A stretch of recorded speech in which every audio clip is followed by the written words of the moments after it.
siamang kan lu tengah thlalak hi pinsai an sawng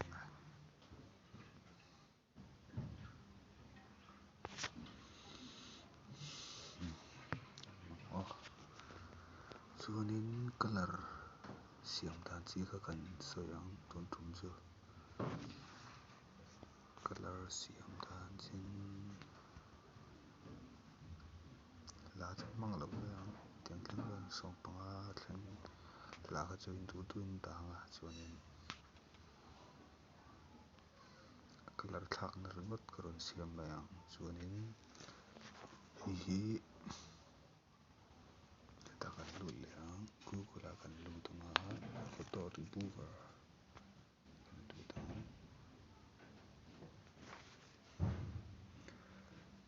remove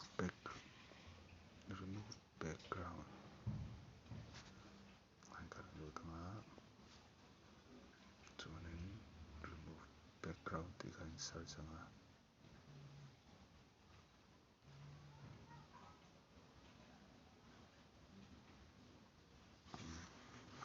chuan thlalak kan zawng ang browser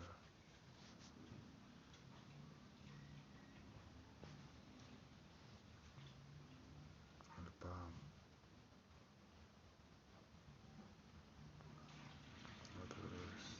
pins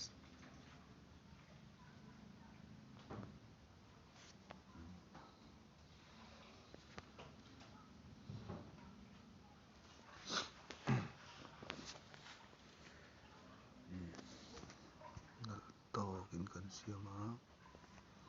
download anga ti kan zo light motion a kan lut leh ang lai chu kan tah ve mai lai aw kan tah ve anga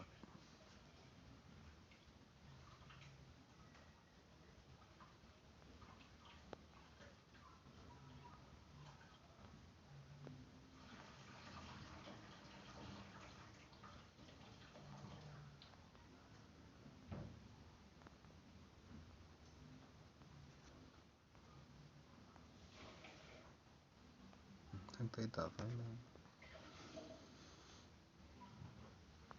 tikhanin thlalak kha kan dah bek chiang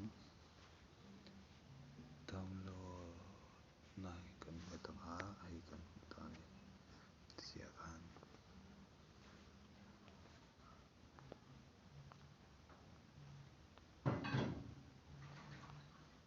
kha chu ka dah mai mai thlalak kha chu la kha chu chuan hei ti phei anga chuanin hei duplicate ang duplicate chuan a hnuai zawk hi spectral colour in light a in lo dang a spectral map hi dang chuanin colour in light ah pawh satur hei on anga hei mi pafur vek ang tikhan pahnih khan chuanin four colour kan zawng leh ang four colour hi heta a chungah ber a awm loh se tikhan chuanin blur ghost and blur kan dah leh anga tikhanin ghost and blur hi chung leh spectral map saw chiah spectral map hi tirah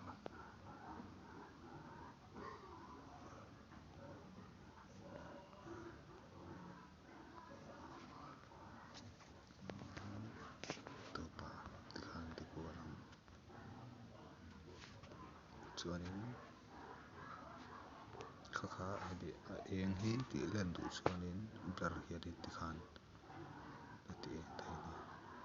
kha tawlhpal tur siain a awm tawlhpal ti vel khanin dah anga chuan a eng lutuk ti chuanin lengmei pe ka ti chuanin titlin ti thimawa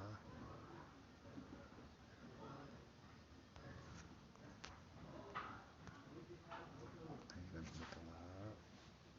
fill screen kan hmeta chuanin rawng hi black kan dah lenga chuanin tawpthleng kan fill phei ang chuanin kha kan hmu lenga blending and opacity hetlai kan lut ang chuan contrast ah hian soft overlay hi kan dah dang a tikhan a thim deuh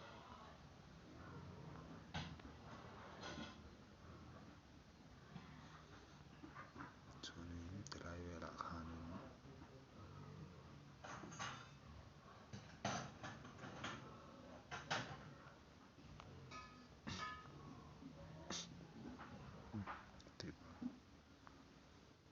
chuan tilai velah ta khan lung lenga vector draw hi kan hmang vector draw kan hmeta chuanin hetah hi a lai takah khan thil inrin kha kan hmu a tah khan sin deuhin kan tiang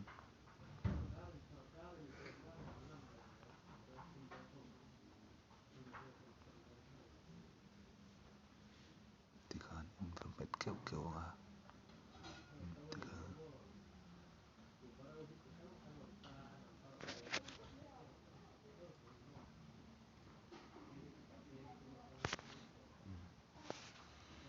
tikhanin chuan kha kha full kan pe phei pawt anga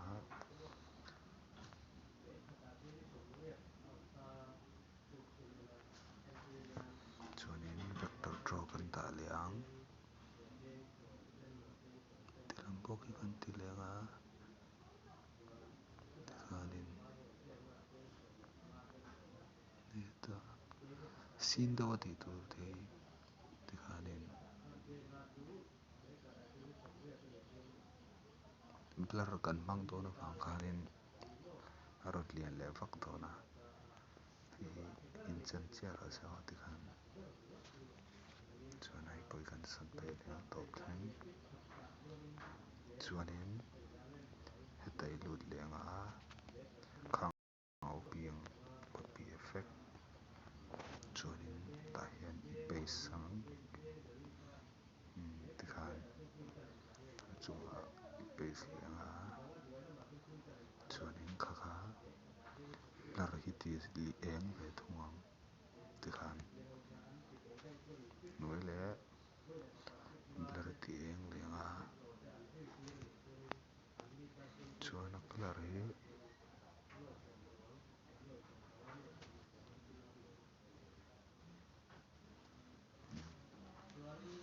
tikhan play chin ang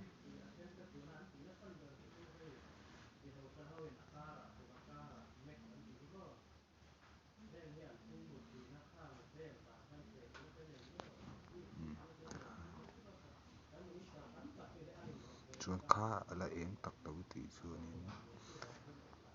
tikhanin pheikhawk pawh hi kan chei lai deuh a ni pheikhawk a var lai hi chei liang aw ai kan hal hetah phone pawh hi a chei theih a phone hi chei ang aw tihian tikhanin kan ti piah lang a a lai kan hmet keuh keuh ang tite ang chuan a tawpthleng kan dah lenga chuan effect a kan paste ang tikhan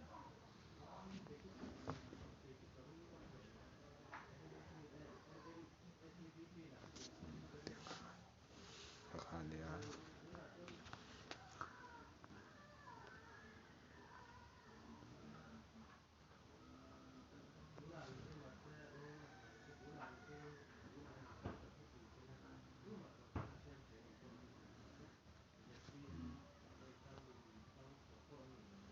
chuan a pheikhawk hi tih eng leh in duh chuan theih tho a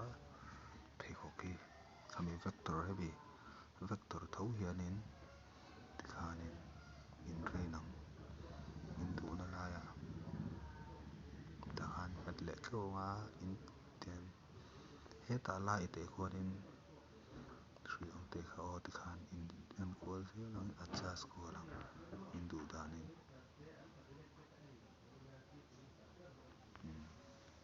kha te che kha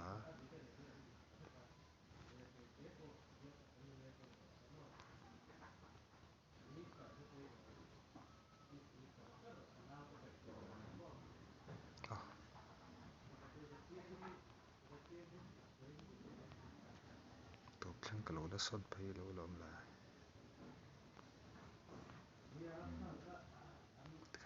pe siang tikhan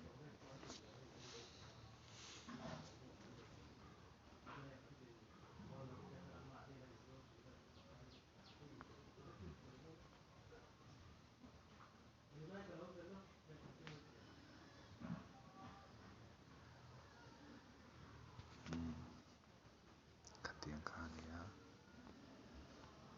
chuan pakhat le pheo pakhat hi kan ti leang ta chunga mi hi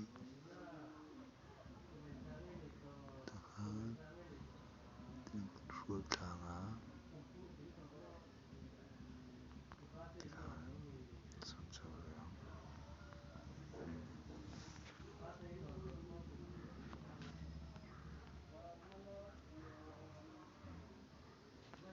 tikhan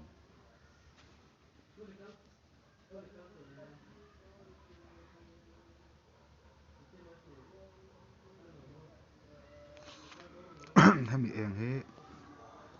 atak lawin ti chuanin a ai takin du chuanin hemi eng hi hemi sat hi zawk hi in hmetanga in duplicate ang tikhan a eng tak le saw tak a du chuan kha kha ne chuan chuan eng lutuk kha chuan al chuang lo ho tikhan sila chuanin hla thu chiahna kha chu atiang nen in bil deuh kha chu hemi Billy Ohio tih hi YouTube a hanin zawng dawn nia a fonts hi a nala YouTube a hanin Billy Ohio download link tin zawng lo YouTube a hanin download dan a awm ani chu chuin lo zawng loi dawn nia pakhat kan ti thin anga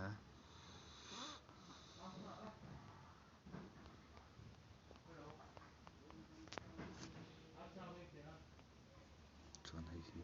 in hmetang tikhan a thu ziak hi a lai taka awm a a var kan hmeta hei hi tikhan kan ti lian dawn ni chuanin hei tikhan hei pakhat chiah ka siam dawn tikhanin chuanin kha kha duplicate ang duplicate chuanin a hnuai zawk kha color hi in hmet daih anga chuanin in duh duh kha dah hmel kha chu chuan spectral map kha kan hmang dawn ni a hnuai zawkah hian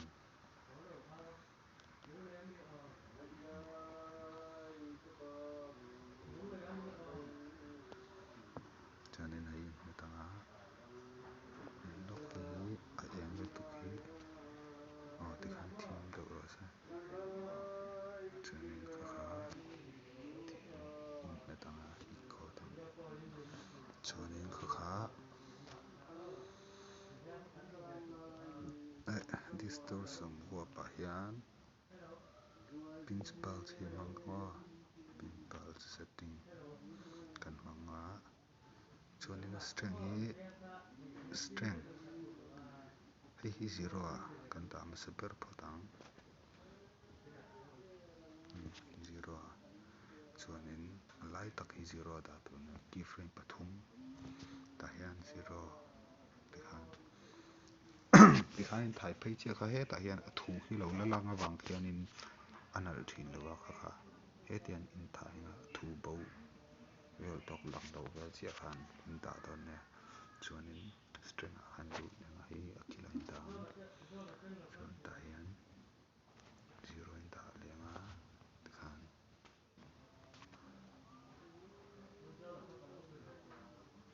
chuan kha kha pian ti chunga pakhat zawk kha in ti thlang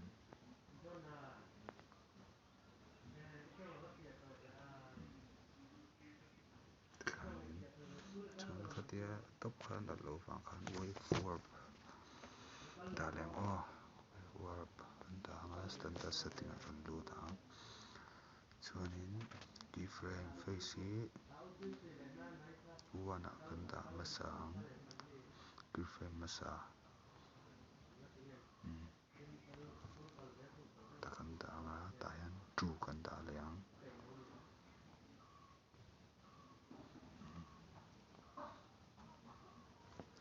chuanin spacing hi kan ti thleng a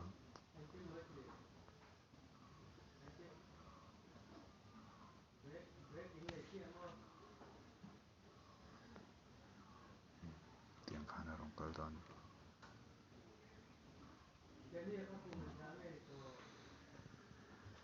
lecture hi 3 ah an dah chin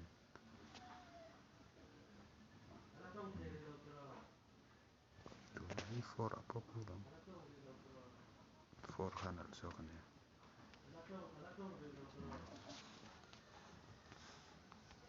tikhanin kan ti chin anga a hla thu chu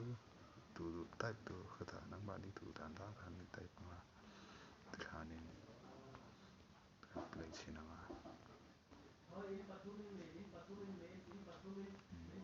tikhan play chin ve le